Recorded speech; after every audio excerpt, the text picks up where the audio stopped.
First chapter में जो हम लोग अभी पढ़ रहे हैं वो है चैलेंजेस ऑफ नेशन बिल्डिंग, और इसी में इंग्लिश वाला में हम लोग निकालेंगे सबसे पहले कि यहाँ में कहाँ तक हम लोग पढ़ चुके हैं।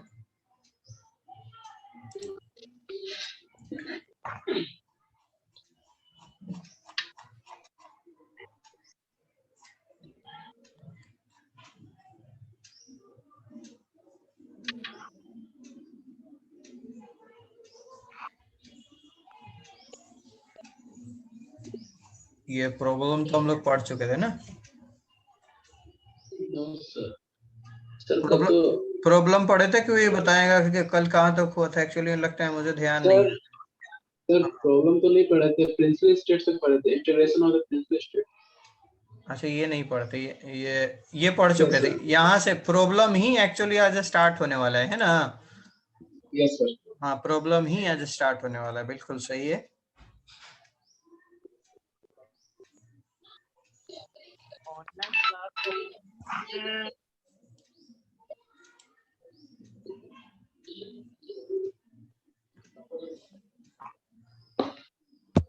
यहाँ समस्या जो है हम लोग पढ़ने वाले थे, बिल्कुल सही है, याद है आप लोग को।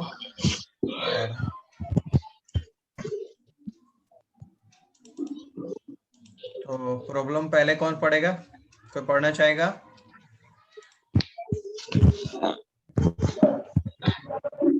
सर पढ़ ले। हाँ अमन पढ़ो। ठीक।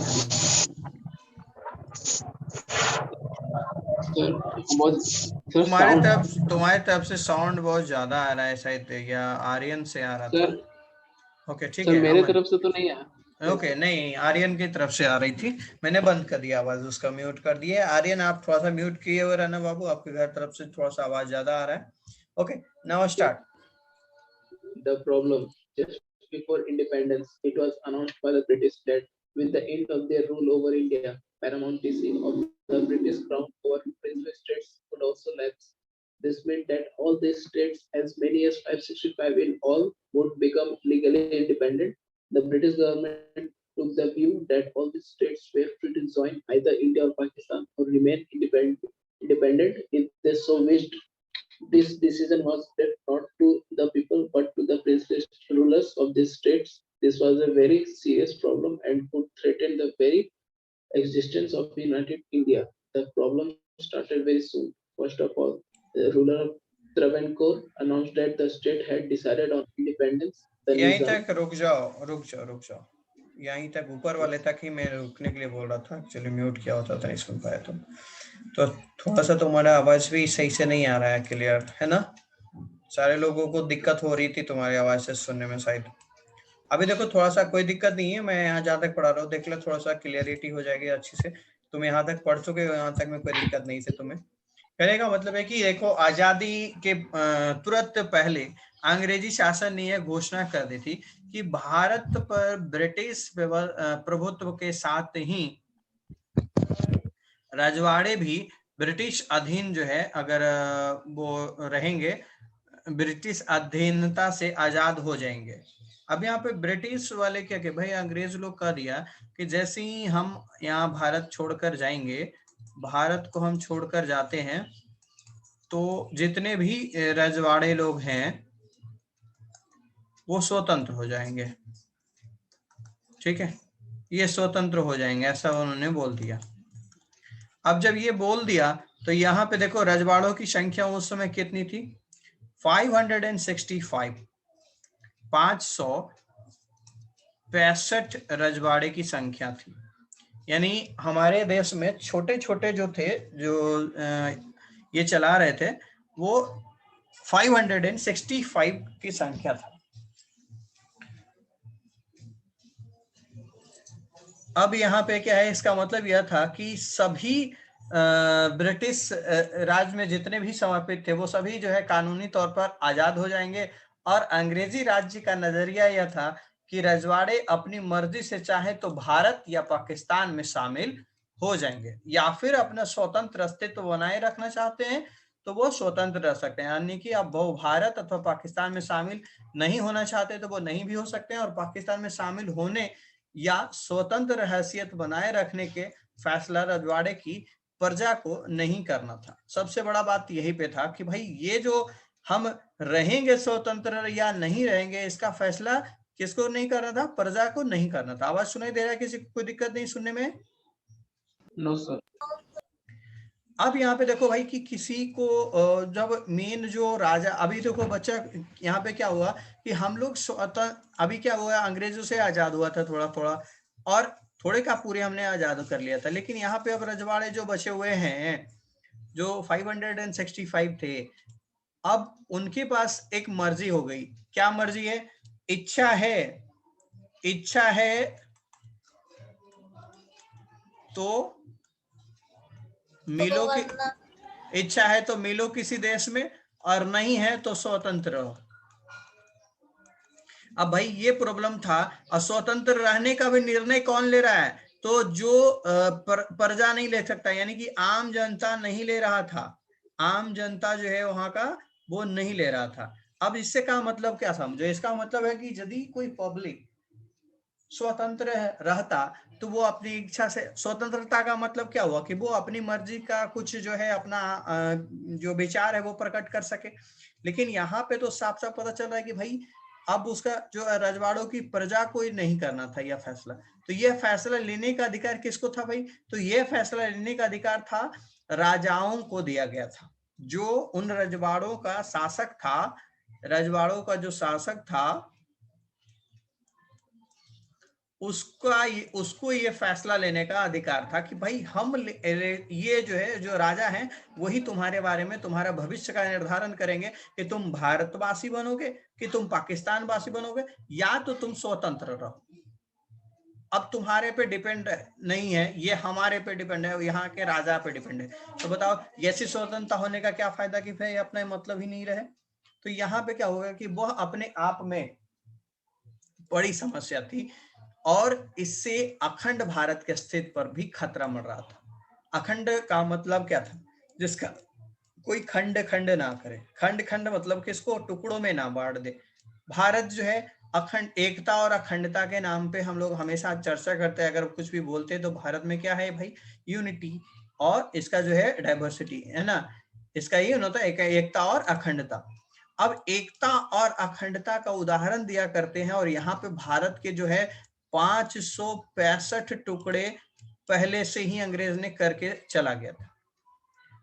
565 टुकड़े का मतलब समझ में आ गया भाई कि ये पूरी तरीके से जितने भी थे वो सभी टुकड़े टुकड़े प्रांत में, छोटे छोटे में। देखो यहाँ पे आप जैसा कि मैप एप्लीकेशन में आप यहाँ पे ये मैप में तुम देख सकते हो सही तरीके से कि भारत में देखो एक बहुत बड़ा भूभाग यहाँ पे हैदराबाद है।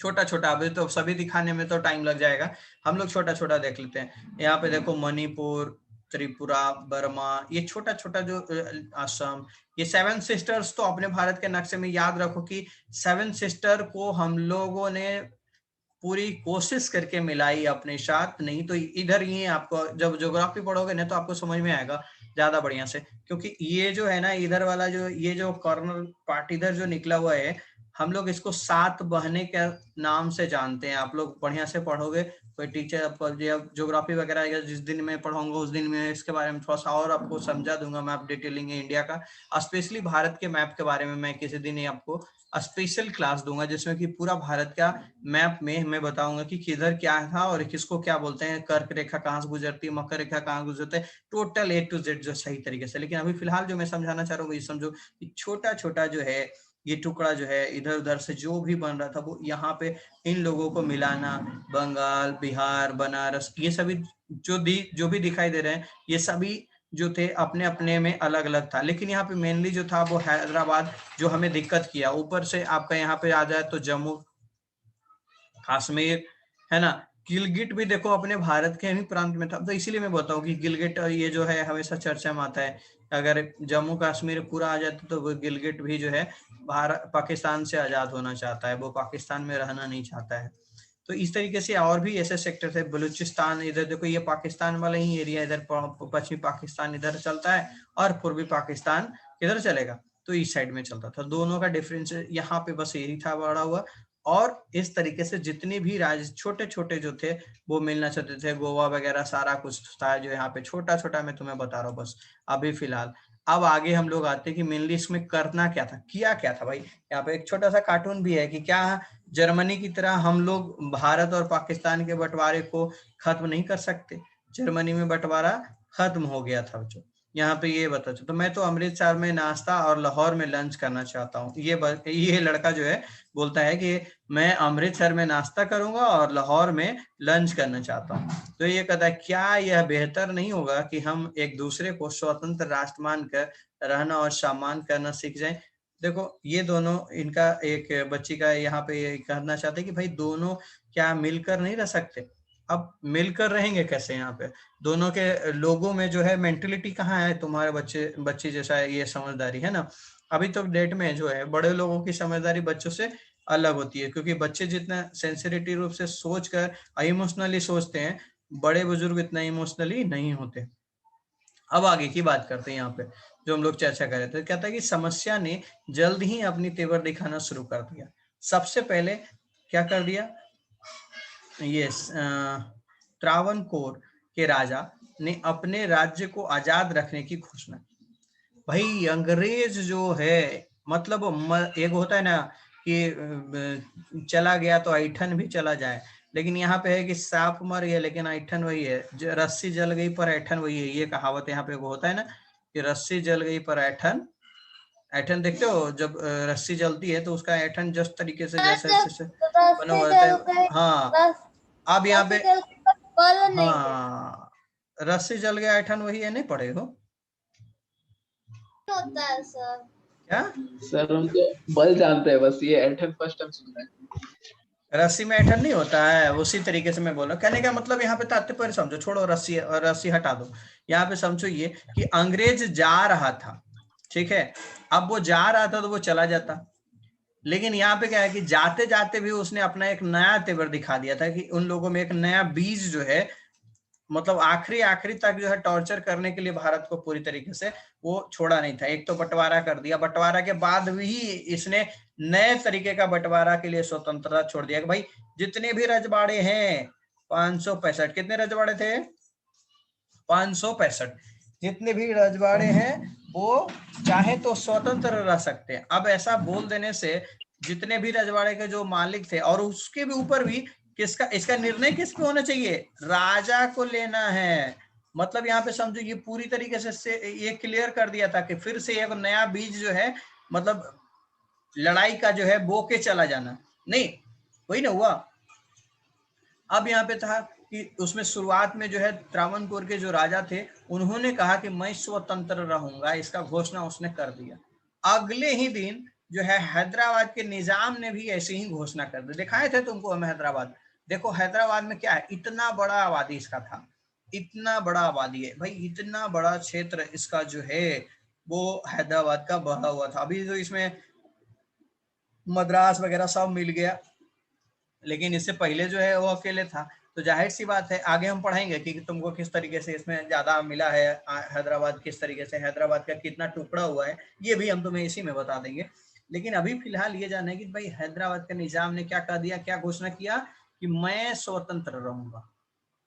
इसकी कुछ शासक मसलन भोपाल के नवाब संविधान सभा में शामिल नहीं होना चाहते थे। भोपाल के जो नवाब थे वो ये कहते थे कि मैं संविधान सभा में शामिल नहीं हूं। रजवाड़ों के शासकों के रवैये से यह बात साफ हो गई कि आजादी के बाद हिंदुस्तान कई छोटे छोटे टुकड़ों की शक्ल में बट जाने वाला है। यहाँ पे पूरी तरीके से ये क्लियर हो चुका था।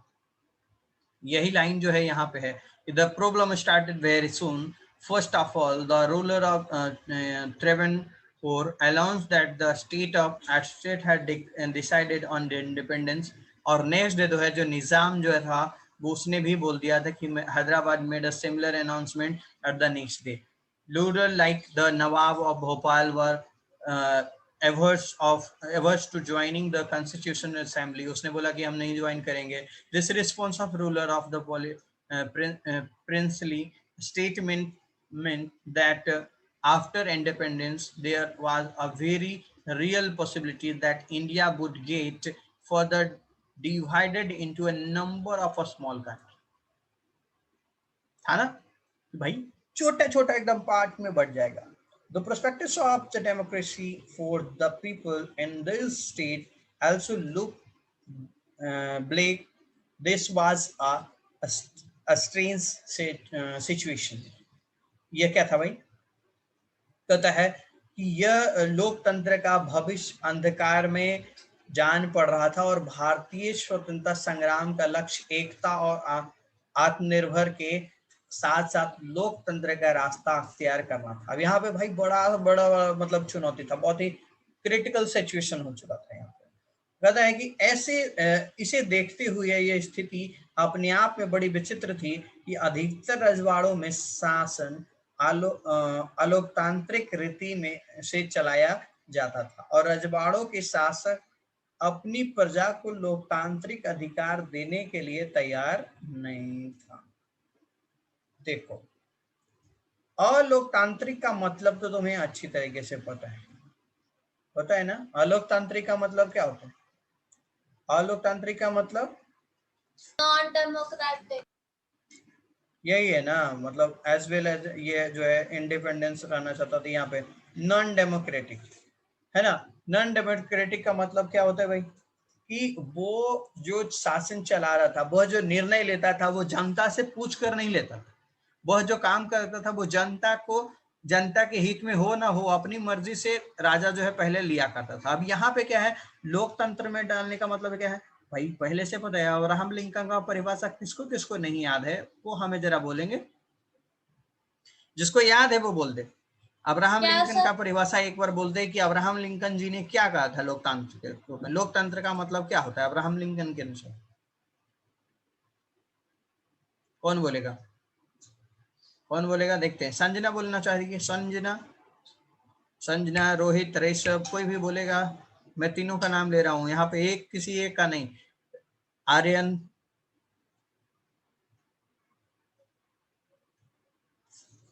कोई है जो बोल सकता है? लगता है कोई नहीं सुन रहा है. नहीं सुन रहा है ना. चलो आयुषी, तुम बोलना चाहिए अब्राहम लिंकन का परिभाषा क्या है लोकतंत्र का? नहीं है सर. नहीं याद है? जनता के लिए जो शासन किया जाता है वो अब्राहम लिंकन का जनता से रिलेटेड था ना. क्या था? बोलो याद है तो. From the people to the people for the people. हाँ, from the people to the people और फॉर द पीपल, यही अब्राहम लिंकन का डेफिनेशन था. देखो भूलना नहीं इसे, क्योंकि जब आप लोग पॉलिटिकल साइंस पढ़ोगे ऐसे में इसका डेफिनेशन हमेशा आपको ये क्लियर कर देगा कि लोकतंत्र का मतलब होता क्या है. समझना इसे. अब यहाँ पे for the people to the people और ये फ्रॉम द पीपल जो है ये अलोकतांत्रिक वाला में होता था क्या? नहीं होता था. तो अब इसमें होता किस में भाई? तो लोकतंत्र में होता था. अब ये भारत क्या दे रहा था? सबको लोकतांत्रिक व्यवस्था में लाने की कोशिश कर रहा था. तो अब यहाँ पे ये रजवाड़े लोग जो कि उनका अपने मर्जी से शासन चलाते थे वो क्या एंट्री लेंगे? इसमें नहीं लेना चाहते थे. क्यों?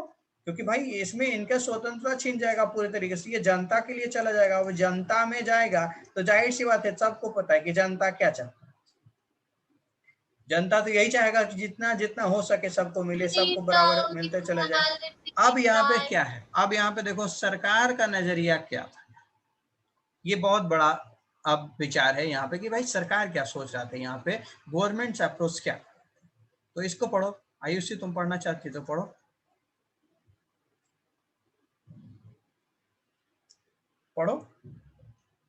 सर हाँ तुम ही पढ़ो. The interim government took a firm stance against the possible division of India into small principalities of different size. The Muslim League opposed the Indian National Congress and took the view that the state should be free to adopt any course they like. Sardar Patel was India's deputy Prime Minister and the Home Minister during the crucial period immediately following independence. He played a historic role in negotiating with the rulers of princely state friendly, but diplomatically, and bringing most of them into the Indian Union. It may look easy now, but it was a very complicated task which required skillful persuasion. For instance, there were 26 small states in today's origin. Orissa लिखा हुआ है ना, Saurashtra Orissa Orissa और ये, ओडिशा, हाँ sir. हाँ next, सो नाम है क्या ये किसी का? हाँ उड़ीसा राज्य है ना। Saurashtra region of Gujarat had 14 big states, 119 small states, and numerous other different administrations. यहाँ तक रुक जाओ, अब यहाँ पे इसको समझा देते, 1 मिनट रुक जाओ। अब यहाँ देखो क्या कर रहा है कि भाई जब ये हो रहा था चर्चा, यहाँ पे कहता है कि छोटे छोटे विभिन्न आकार के देशों में बंट जाने की संभावना के विरुद्ध अंतरिम सरकार ने कड़ा रुख अपनाया। मुस्लिम लीग ने भारतीय राष्ट्रीय कांग्रेस के इस कदम का विरोध भी किया, लेकिन लोग का मानना था कि रजवाड़ों को अपनी मनमर्जी का रास्ता चुनने के लिए छोड़ दिया जाना चाहिए। देखो जो मुस्लिम लीग है वो पहले से ही डबल गेमिंग खेलने वाला प्लानिंग जो किया हुआ रहता था।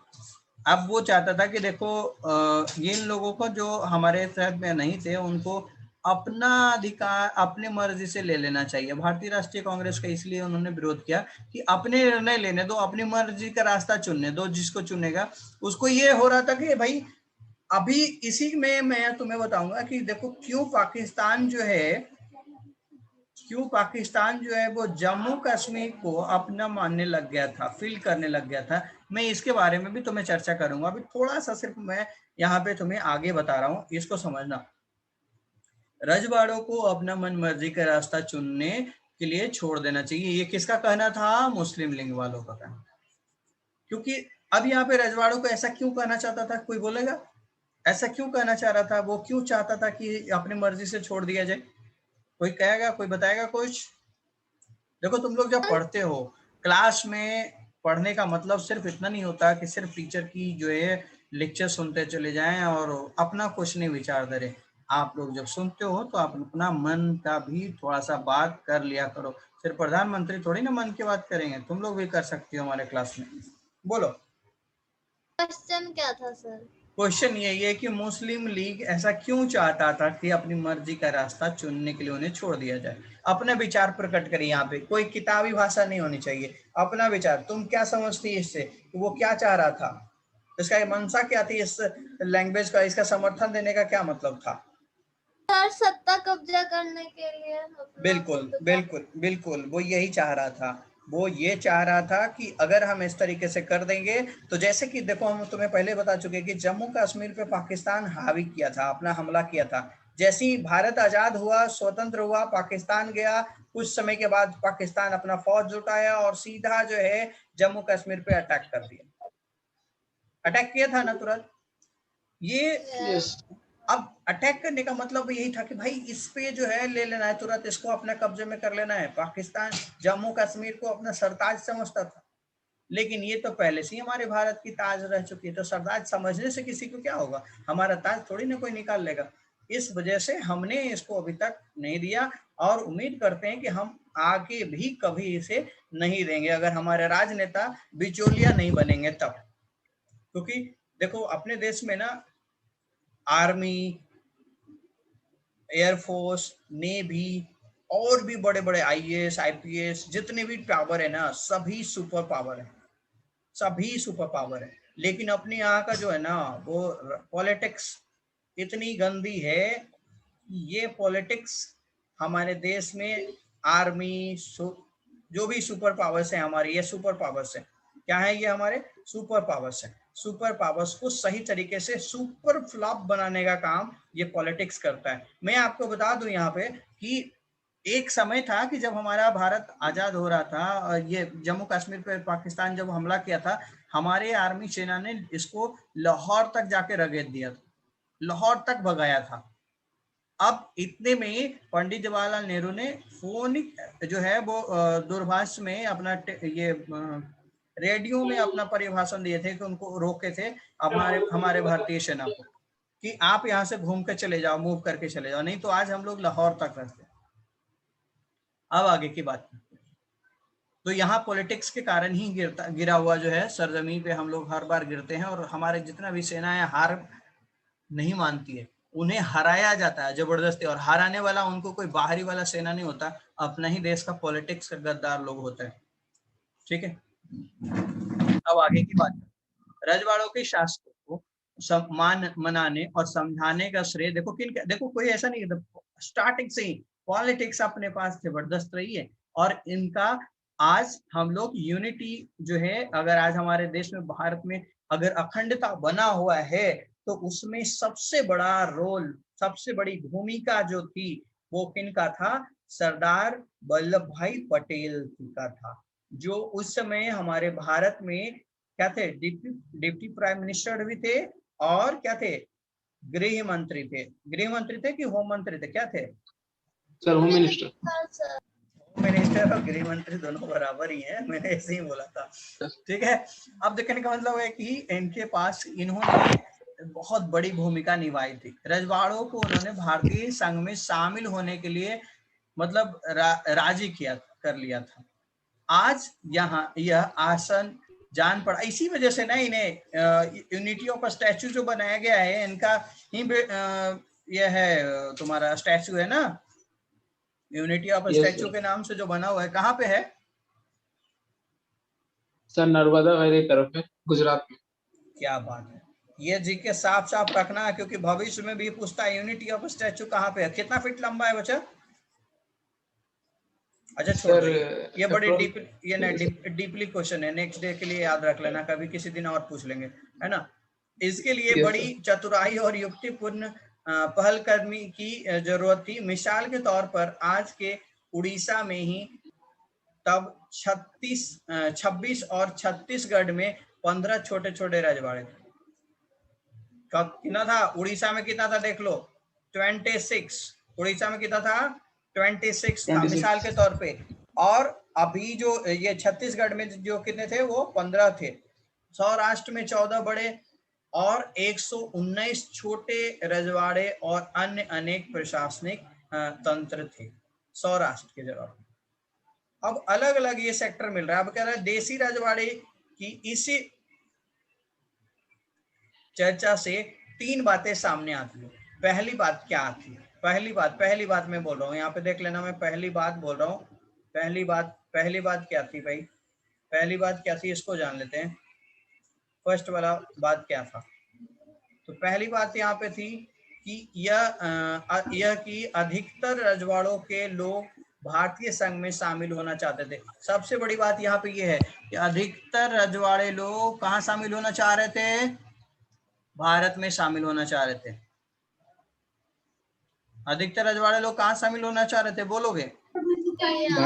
भारत में शामिल होना चाह रहे थे। अब दूसरा है क्या? दूसरी बात यह थी कि भारत सरकार का रुख लचीला था और वह कुछ इलाकों को स्वायत्तता देने के लिए तैयार भी था, जैसा कि जम्मू कश्मीर में हुआ, है ना। भारत सरकार का यह था कि भाई वो फ्लेक्सिबिलिटी रखा इन लोगों के साथ मिलाने में कि आ जाओ मेरे से मिलो भाई, हम आपको जैसा आप चाहते हो उसी के हिसाब से कुछ प्लान करेंगे। मार्केट में गए हो सामान खरीदने के लिए, आ जाइए, कपड़े खरीदना है ना, आ जाओ, कितने में लेना है? अच्छा, जिस हिसाब से आप चाहती हो उसी हिसाब से हम आपका देखेंगे और उसी प्राइस लिस्ट में मैं आपको दिखाऊंगा। ठीक इसी प्रकार से हमारा भारत का रुख था कि भाई आ जाओ आप मेरे साथ मिल लो।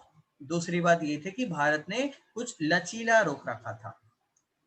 ठीक है, राजकृष्णा बहुत देर से आए, तो कहाँ थे?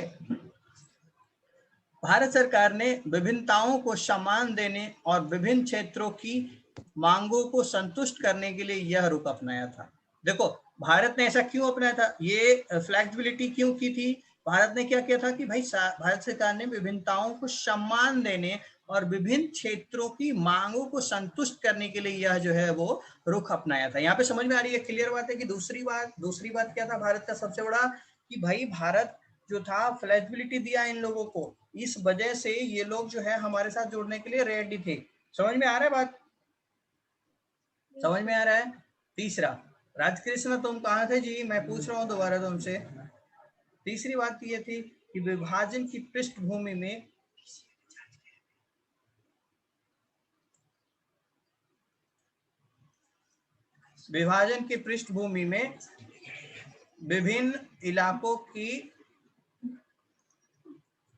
विभिन्न इलाकों में अखंडता एकता का सवाल सबसे ज्यादा अहम उठा था। तीसरा बात क्या था भाई कि विभिन्न की पृष्ठभूमि में विभिन्न इलाकों के सीमांकन के अलावा के सवाल पर क्या है खींचातान जड़ पकड़ रही थी और ऐसे स्थिति में देश की क्षेत्रीय अखंडता एकता पर सवाल उठ रहा था।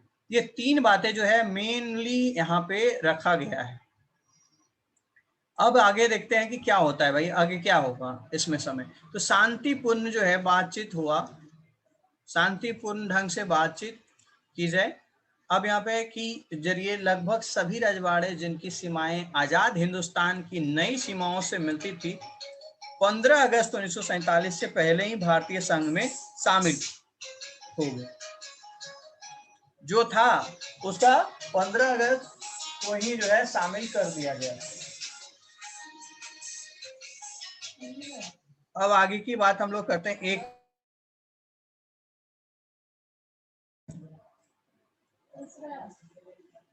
तो यहाँ पे क्या हम पढ़ रहे थे सबसे पहले कि जितने भी शांतिपूर्ण बातचीत के जरिए लगभग सभी रजवाड़े जिनकी सीमाएं आजाद हिंदुस्तान की नई सीमाओं से मिलती थी 15 अगस्त 1947 से पहले ही भारत में शामिल हो गए। अधिकतर रजवाड़ों के शासकों ने भारतीय संघ में अपने विलय के एक सहमति पत्र पर हस्ताक्षर किए। जितने भी रजवाड़े थे छोटे छोटे जो भी थे हमारे सीमा के, देखो हमारा टारगेट यही था कि पहले भाई अपना सीमा मजबूत करना है ना। हमारा भारत का जो सीमा है अगर हम बाउंड्री चारों तरफ से सही कर ले, क्योंकि मैंने तुम्हें बताया था सेवन सिस्टर वाली कहानी, यहाँ पे आप देख सकते हो इसको पिक्चर में। मैंने तुम्हें बताया कि जितने भी बॉर्डर लेवल की बातें थी, ये जो है क्या हमारा बॉर्डर लेवल है। इधर से अगर ये छोटा छोटा प्रांत को हम लोग अपने कब्जे में नहीं रखेंगे तो क्या होगा, ये लोग तोड़ तोड़ के इसको खा जाएगा और फिर धीरे धीरे इन कर जाएगा। समझ में आ रही बात है बच्चों? समझ में आ रहा है? कोई दिक्कत नहीं? Yes, sir. यहाँ पे क्या था कि अगर हम लोग सही तरीके से अपनी बॉर्डर को मजबूत नहीं करेंगे तो ये लोग धीरे धीरे घुसते चले जाते। यहाँ पे जानते हो, मैं तुम्हें बताता हूँ एक एग्जांपल में मणिपुर वाले लोगों से, ये सेवन सिस्टर्स वाले जो है ना, उन प्राणियों से मैंने वहाँ मुझे यहाँ एक बार मिलने का मौका मिला था वहाँ के लोगों से। और पता है वो लोग जो था वो थोड़ा सा विचार का ऐसा था कि वो हमारे भारत के बारे में थोड़ा अपशब्द बोल रहा था। वो ये बोल रहा था कि हमें भारत ने जबरदस्ती मिला रखा है अपने साथ। ये सेवन सिस्टर वाले जो लोग थे, मैं एक बार मिला था उन लोगों से, वहाँ पे स्टूडेंट ही थे। मैं शूटिंग कंपटीशन में जब गया हुआ था सिक्किम में, मैं आसनसोल गया था, तो आसनसोल में वहाँ के लोग जो है सेवन सिस्टर्स वाले लोग आए हुए थे और वहीं पे कुछ लोगों से हमारी दोस्ती हुई थी। तो उसने ये बातें बताई कि भाई हमारे साथ ऐसा ऐसा ये होता है, अपनी प्रॉब्लम उन्होंने बताना चालू कर दिया। लेकिन हकीकत फिर जब मैंने उन्हें समझाया, कुछ बात बताया, तो वो लोग हमारे से दोस्ती तोड़ लिए। ठीक है, और कुछ नहीं हुआ, मेरा बात समझा नहीं हो। बाकी अपनी बात, क्योंकि मैं समझता हूँ कि भारत हमारा एकता को बनाए रखने के लिए जितना संभव हो सके हम लोग प्रयास करेंगे, और कुछ नहीं। इस हस्ताक्षर का अर्थ था कि रजवाड़े भारतीय संघ का अंग बनने के लिए सहमत है। ये 15 अगस्त 1947 के पहले ही ये क्लियर कर लिया गया था कि किसी भी तरीके से इन लोगों को अपने पास मिला लेना है। इसका फायदा क्या होगा? इसका फायदा ये हुआ कि जूनागढ़, हैदराबाद, जम्मू कश्मीर और मणिपुर की रियासत का विलय बाकियों की तुलना में थोड़ा सा कठिन साबित हुआ। अब देखो, ये लोगों को अगर छोटे छोटे वाले को भी मिलाने में हम लोग टाइम लगा देते, ये जो बड़े बड़े जो राज्य थे वो हमारे हाथ से निकल जाते। इसलिए हम लोग इनको आजादी के पहले ही समटा दिए थे। हमारे सरदार वल्लभ भाई पटेल ने इनको पहले ही क्लियर कर दिया था, अपने साथ मिला लिया था। अब आगे की बात है कि यहाँ पे जूनागढ़, हैदराबाद, जम्मू कश्मीर और मणिपुर, ये सब जो था थोड़ा सा टेढ़ा टेढ़ा था। मणिपुर का ही वो लड़का था। इस अध्याय में हम हैदराबाद और मणिपुर के रियासतों का विलय के मामले पर गौर करेंगे। कश्मीर के विलय के बारे में आप अध्याय 8 में पढ़ेंगे। कश्मीर के विलय में हम लोग नेक्स्ट जो है 28 चैप्टर, ये सॉरी 8वां अध्याय में पढ़ेंगे। अब यहाँ पे हम लोग अगला बार जो है हैदराबाद के बारे में पढ़ेंगे और उसके बाद मणिपुर के बारे में पढ़ेंगे। तो हम उम्मीद यही करते हैं कि आज इसको यहीं तक खत्म कर देते हैं, क्योंकि देखो यहाँ पे यही है निजाम, ये जो है ना ये निजाम है। और इसके बाद इनका क्या नाम है बताओगे कोई? क्या नाम है? सरदार वल्लभ भाई पटेल। यही वो पर्सन है जिन्होंने हमें भारत में एकता और अखंडता का प्रतीक साबित हुए, और यही है जो इन्होंने हमारे अंदर हमारे भारत को एकता, हमारे भारत में एकता बनाए रखे। अब इनके बारे में थोड़ा सा हम लोग अभी जानते हैं। और कोई नहीं था? अरे भैया और कोई था, लेकिन एक बात बताओ, फिल्म में कितने लोग होते हैं? सारे होते हैं ना? होते हैं कि नहीं? कुछ ही सारे लोग होते हैं। लेकिन उस फिल्म में हमने अक्षय कुमार, रणबीर कपूर, बड़े बड़े सितारे। अभी देखो राधे, अभी कौन सा मूवी एक आ रहा है राधे, ये राधे में क्या सिर्फ सलमान खान ही है क्या? नहीं है ना सलमान खान खाली। तो हम लोग उनका चर्चा करते हैं कि हाँ प्राइम मिनिस्टर के होम मिनिस्टर का क्या ही वो है। अब क्या ये देखो यहाँ पे अब ये समझ लो 1875 से 1950 तक का रोल इन्होंने, इसमें क्या हुआ? तो आजादी के आंदोलन में ये नेता भी रहे, कांग्रेस के भी नेता रहे, महात्मा गांधी के अगुवाई में ये अनुयायी भी रहे, और स्वतंत्र भारत के उप प्रधानमंत्री और प्रथम गृह मंत्री। देखो उप प्रधानमंत्री का पद जो है ना, मैं इसके बारे में तुम्हें छोटा सा एक और बात बता दूं। उप प्रधानमंत्री जनरली हमारे भारत में नहीं होता है, तुम्हें पता है ना, नहीं होता है। लेकिन हमारे यहाँ आप यहाँ पे पढ़ सकते हो सही तरीके से कि उप प्रधानमंत्री ये बनाए गए थे। एक्चुअल में ये प्रधानमंत्री बनने के ही काबिल थे, ठीक है। और इनकी वोटिंग भी आप फिल्म वगैरह देखोगे तो उसमें दिखाया जाएगा कि ये प्रधानमंत्री चुन लिए गए थे, लेकिन भाई एक के नाराजगी के कारण उन्होंने महात्मा गांधी का अनुयायी ये चुके थे, और महात्मा गांधी ने इनसे बोला कि ठीक है, तो उसको उप प्रधानमंत्री बना दिए। अपना जो है सदस्यता में बातचीत हुई, और इन्हें गृह मंत्री का कार्यभार के साथ साथ उप प्रधानमंत्री भी बना दिया गया संतुष्टि के लिए, बस। इसके बाद उप प्रधानमंत्री का बच्चा एक और है कि उप प्रधानमंत्री उसके बाद कोई नहीं बना अपने भारत में, सिर्फ एक लाल कृष्ण आडवाणी ही थे जो अटल बिहारी वाजपेयी के समय उप प्रधानमंत्री का पद फिर दोबारा ग्रहण किए। मतलब फर्स्ट ये थे और सेकंड में लाल कृष्ण आडवाणी थे। कौन थे?